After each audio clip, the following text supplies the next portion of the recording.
Hi, Jessa. Thank you so much for joining me. For those who don't know Jessa Mann, she is a spinal energetics practitioner from the Gold Coast. She is a wonderful human with an amazing background and story to tell. And I feel so honored that you agreed to chat with me blindly off social media. You're jumping in blind with me. Thank you. Thanks for believing in me. All right. I stumbled across your page. It was actually like a viral video, maybe like a little over a year ago. I can't remember exactly what it was, but I was like, I think it was like a reunion or something, maybe Oh, for your birthday or it was something. And I that's was like, why.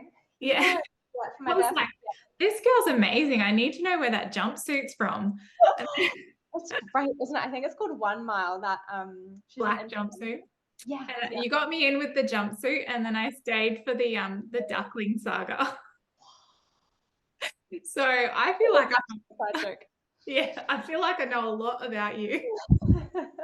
I've been living through the Jemima Duck situation. Oh yeah. Oh Uh, yeah. but yes, thank you so much for joining me. Can we just start off? Can you tell everyone just a little bit about who you are and what you do? Yeah, of course. Thank you so much for such a beautiful introduction. Yeah, so my name's Jess, and I am spinal energetics practitioner living on the Gold Coast. That's what I do,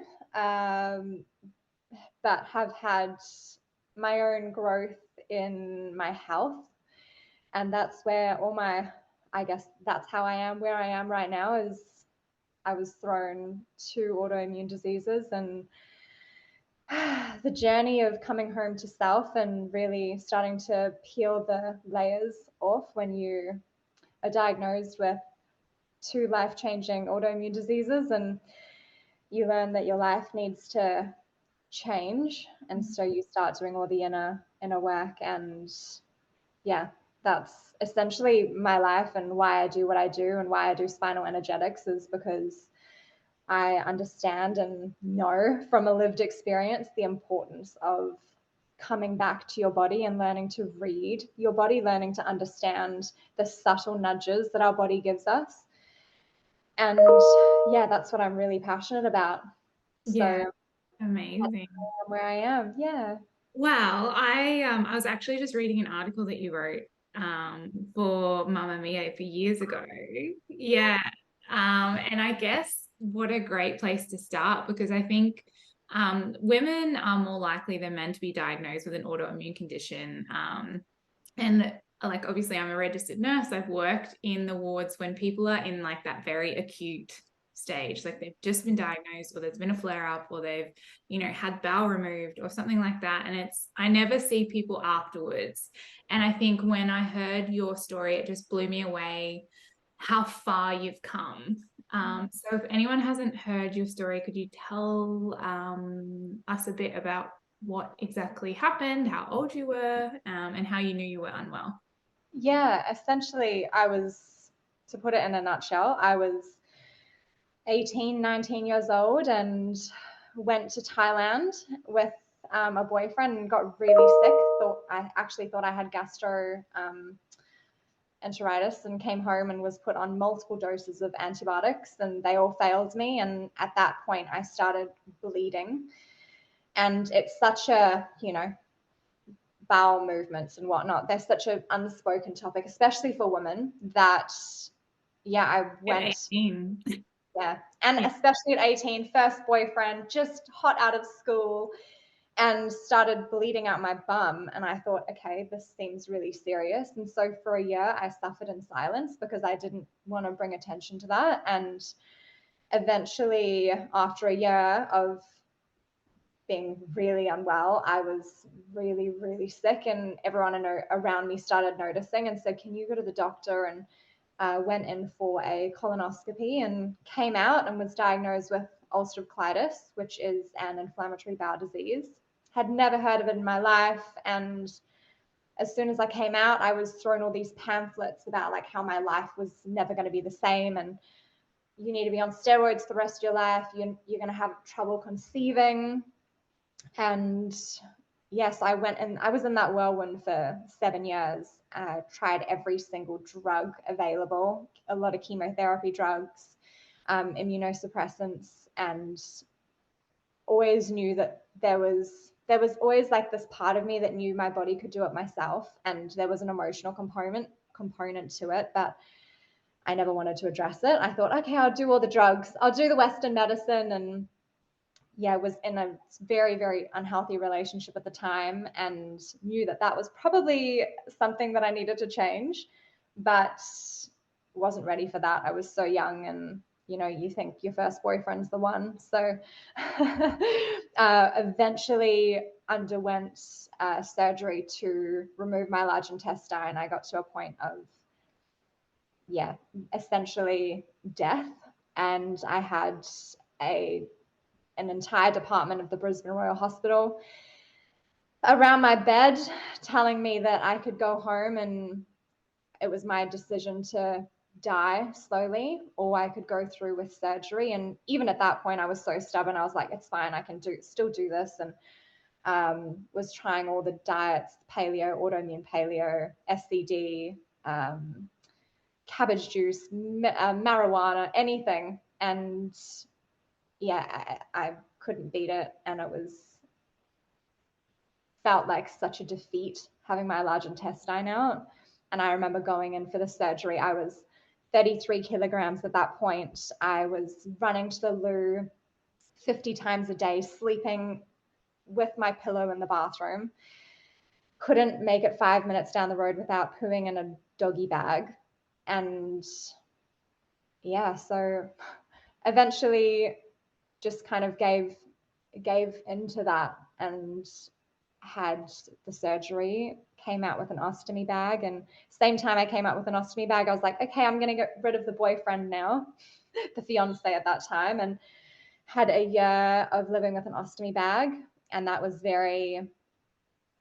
a big thing for a 24-year-old who was freshly single and had been in a relationship for 7 years. And I just, yeah, it was very humbling. Yeah. And then a year later went through with reversing that and was simultaneously diagnosed with Graves' disease. And then, yeah, now I live with a J pouch. So I just have my large intestines completely removed, and I have my small intestine links to my rectum. Mhm. And that's how I live now. And it's not all amazing. There's still days where I'm really defeated by having a different body to everyone else.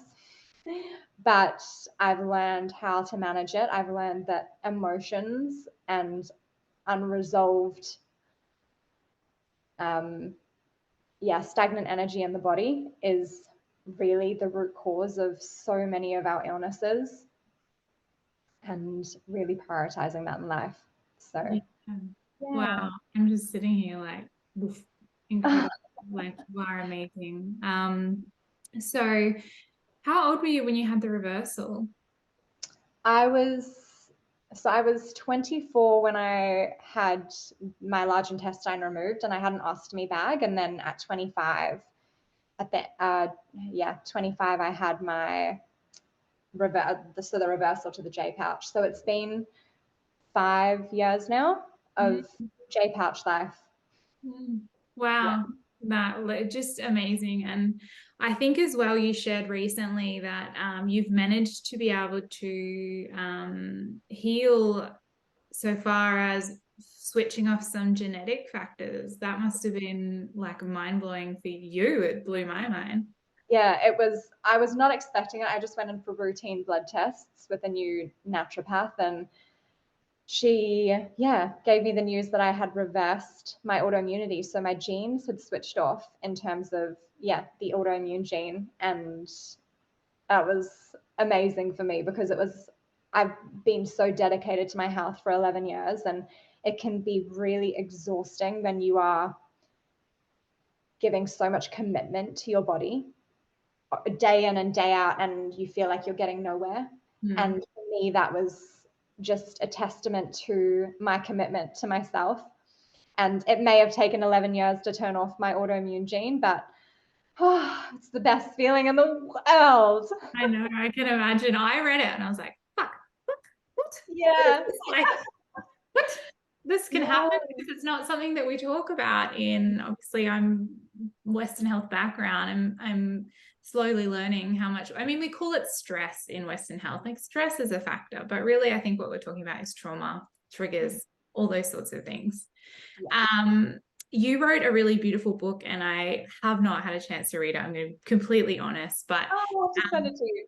it's called More Than Skin Deep if anyone wants to know more about Jessa's story. Because I think that we need to know that there isn't just like the diagnosis and then this like flat line of how it's going to be. Like you have choices when you're handed these things in life on how you I guess deal with it. Like I went to see someone. I had this weird thing come up on my foot, and it doesn't sound very serious, but I went to see a rheumatologist, and she told me I had rheumatoid arthritis and wanted to wean my baby and put me on methotrexate and all this stuff, and I just couldn't like wrap my head around that. I was like, I like I don't get it, and I kept looking and looking and looking, and I had a benign tumor that had grown, and I just, you know, when you sit down, you're like, I could take this first answer but it doesn't feel right.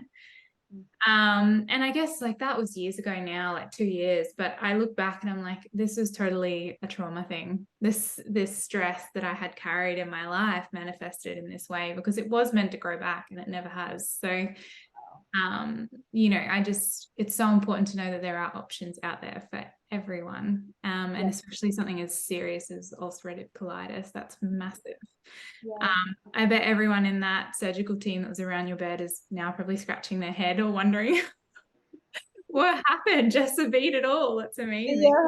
Yeah. Yeah. It's really interesting because I feel that, well, it's not interesting, but the world wants to keep us sick, and especially, and they don't do it on purpose, but they get so much money from keeping us sick. And if we knew that the true root cause of all our illnesses was something within ourselves and something we can heal within ourselves, and we don't need, you know, there are times when we do need medical intervention, but a lot of the time, if you start working on the internal stuff, all the symptoms just dissipate and dissolve. And so it's a lot easier to treat something and have a diagnosis of something from a doctor and be given all these drugs that they make money out of than actually them realizing that we can heal ourselves. And yeah, it's definitely not the easier way. The easier way is to take the drugs and just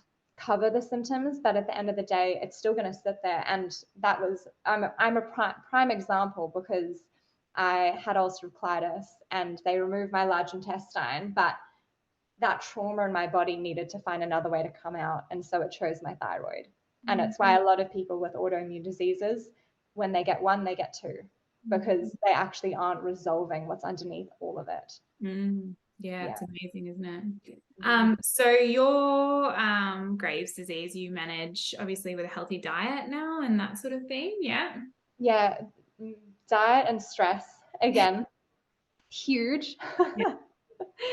And yeah, really also learning to honor my body more, because we live in such a masculine, fast-paced world that as women, we don't actually allow ourselves to slow down and honor the pace of our bodies. And we work on 28-day cycles, not 24-hour circadian rhythms like men do. And so it's so important for us to allow our bodies to ebb and flow through those cycles of life.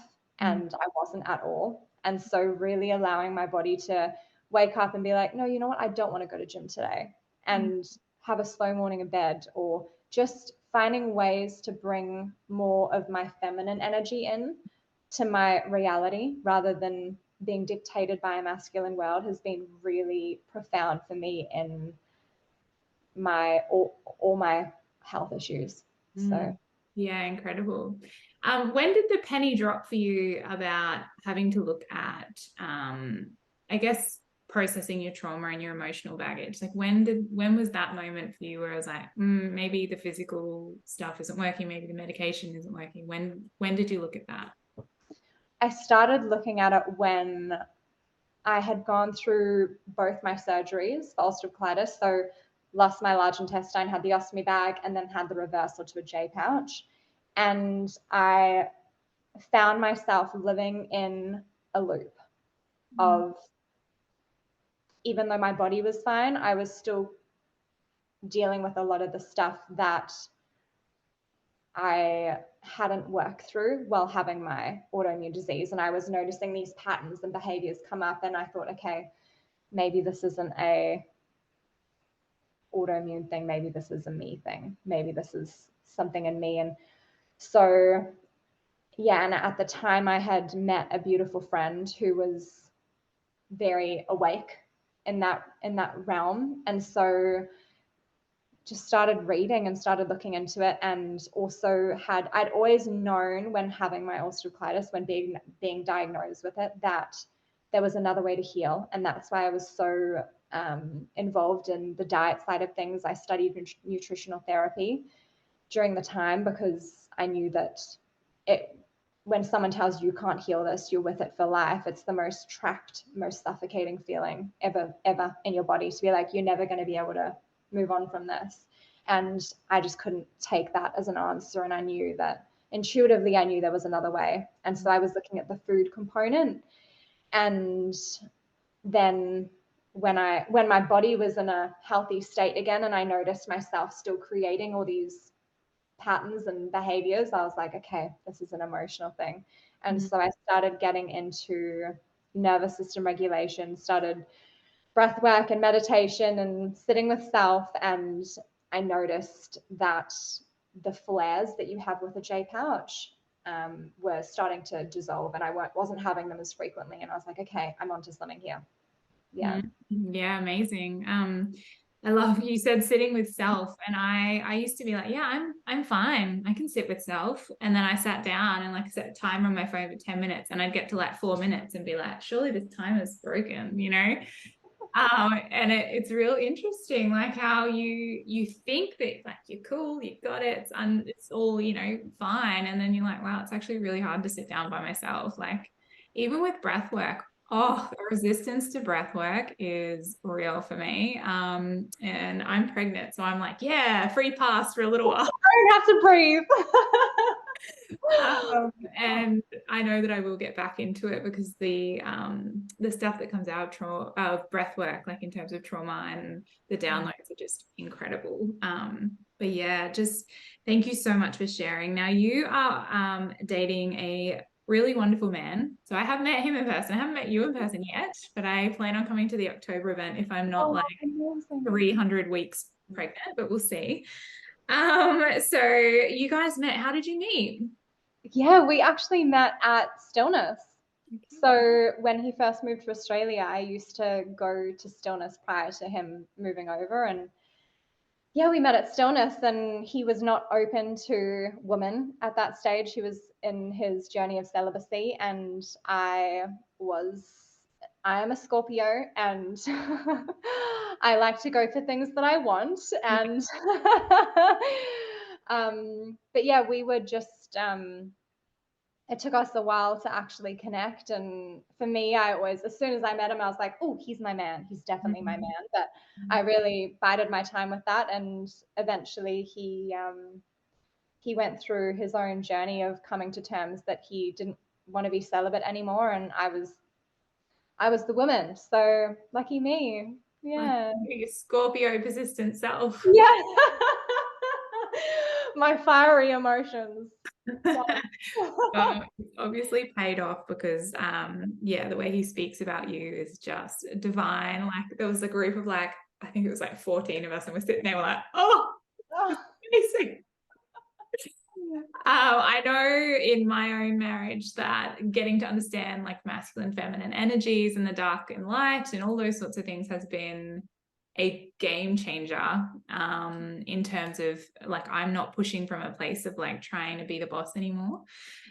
And it's not about being weak or not able to hold your own. It's just about handing the reins over to someone and letting them catch you. Like, my man is he's a delicious little snack, and we've obviously made a third baby here, so it's going pretty well. But for you, I mean, is this the first sort of conscious relationship you've had since going through all of this journey?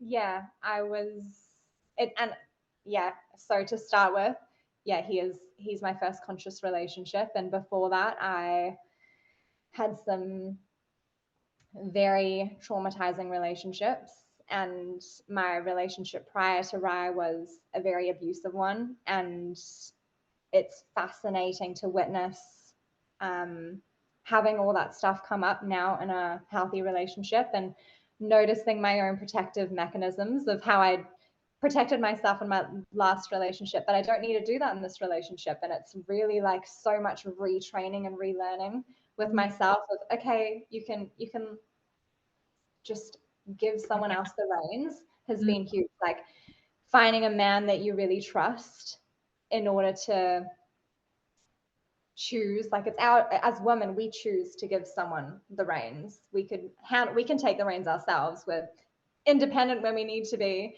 but to be able to trust someone and feel the safety enough in a man to have that ability to surrender and be like, okay babe, you got this, Mm. is such a freeing feeling. Mm. Yeah. Absolutely, it's the best to be able to, and I'm still, it's breaking old habits, right? Like I came back from a retreat on the weekend, and Ben had done everything, and I was like, oh my God, this is amazing, like, and it's just felt so new and uncomfortable. I guess when you started learning about this stuff, where did you go? Like, for someone who's wanting to learn about masculine, feminine energy, or just even how to sit still, where did you go to get your information or to get started? I'm very self-taught in that. I feel that we get to a point within ourselves where we're sick of our own shit, Mm. and we're sick of being the person that we are, and we're sick of our own loops and our own cycles and our own patterns, and we're sick of pushing away beautiful men, or we're sick of attracting disgusting men.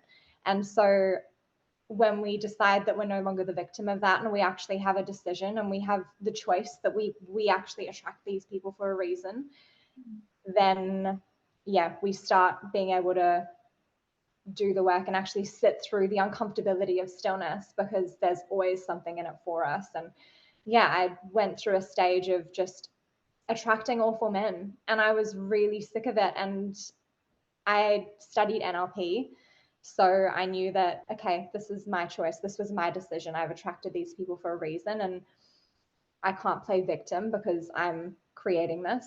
And when we come back to the realization that we're the creators of our reality, I was sick of that reality, and I thought, okay, I need to, yeah, start working through my own stuff and sitting in the uncomfortable stillness. And some days that involved sobbing, some days that involved screaming, some days some days it just involved like feeling nothing, like numbness, and just like waiting for that timer to go off. And but yeah, learning to also take away distractions from life has been huge for me. I used to be a massive distractor.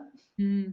Learning to remove those distractions and learn to sit by myself on a Saturday night instead of going out and being with friends was really important for me. Like becoming our own best friends again, learning to feel that safety in our bodies has, yeah, been really big for me in being where I am now. So yeah. It's super uncomfortable, but so necessary. Yeah, it feels like you're on a roller coaster that never ends somewhat, but it's so necessary. And Now, it's always going. Sorry, interrupting. Yeah, no, no, no. it's constantly work. You know, the work never ends. It's always there's always new stuff coming to the Absolutely. market. And like I believe, and I think a lot of people that are within this work now, that we're here to learn, and the best way we learn is through our relationships and what our partner brings. So every, like, I'm going to say quote, shitty boyfriend that I've ever had has taught me something. Um, And it's not until you take your own power back and be like, actually, this is my feeling to feel, this is my trigger.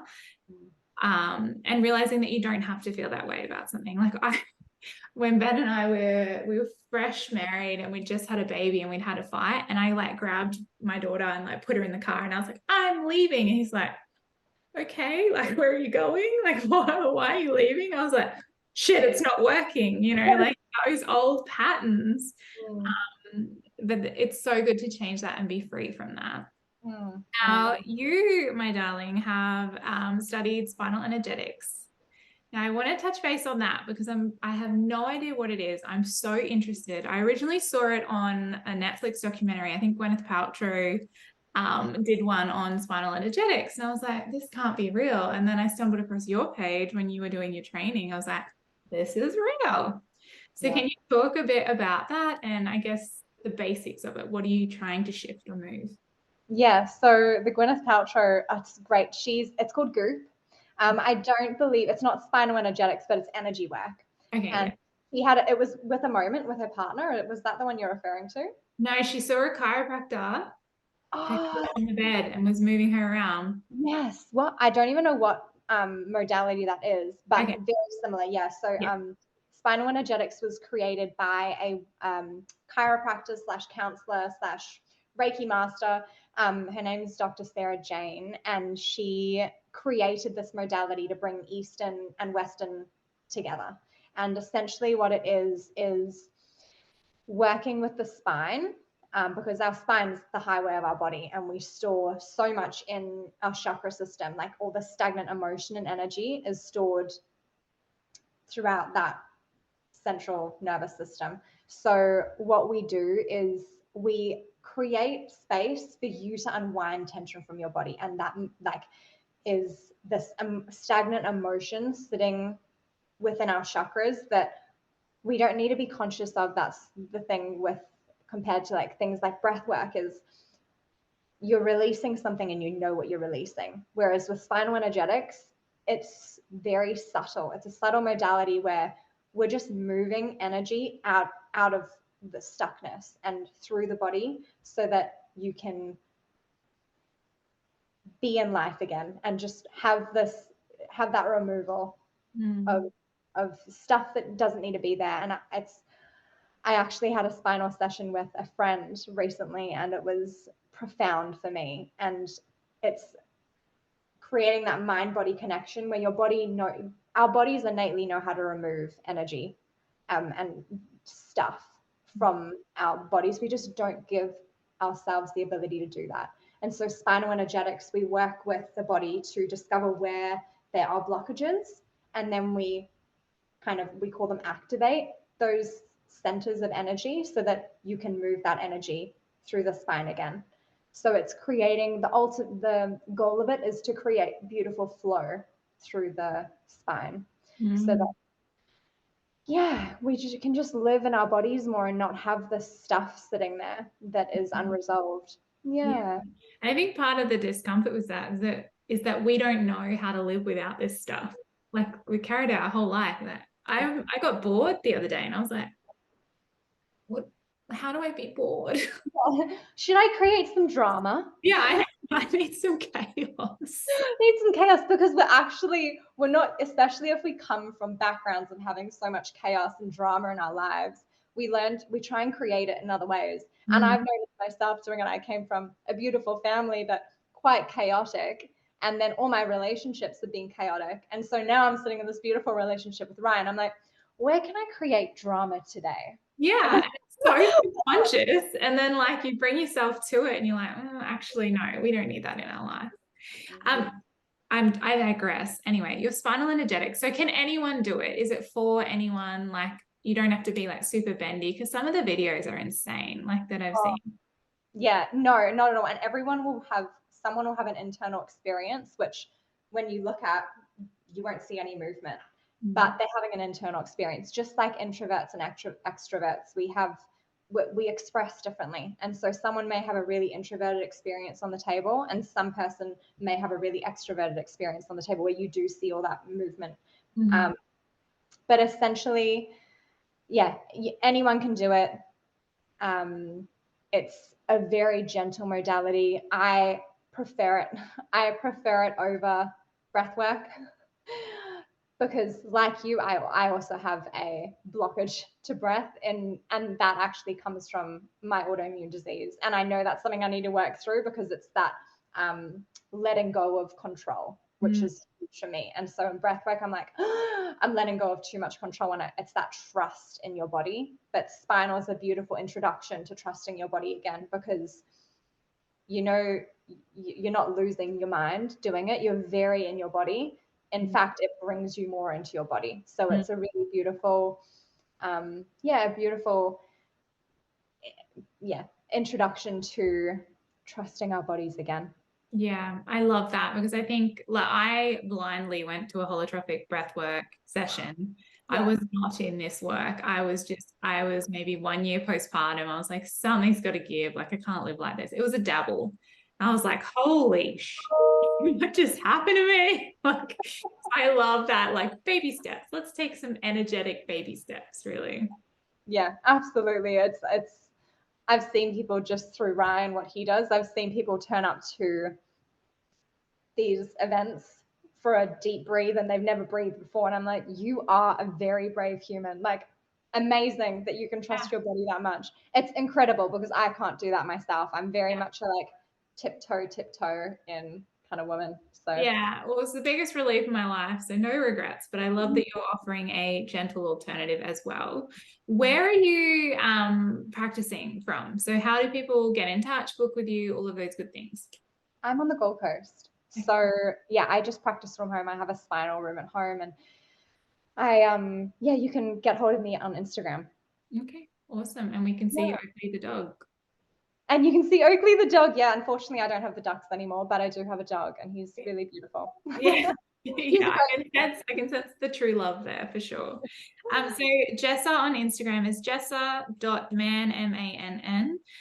You will find her there. She is good for a laugh and a follow and some beautiful content about healing. But thank you so much, Jessa. It's been amazing. Thank you so much for having me. Thank you for stalking me and finding me. And yeah. I'm an excellent stalker. It's fantastic. Thanks, Jessa.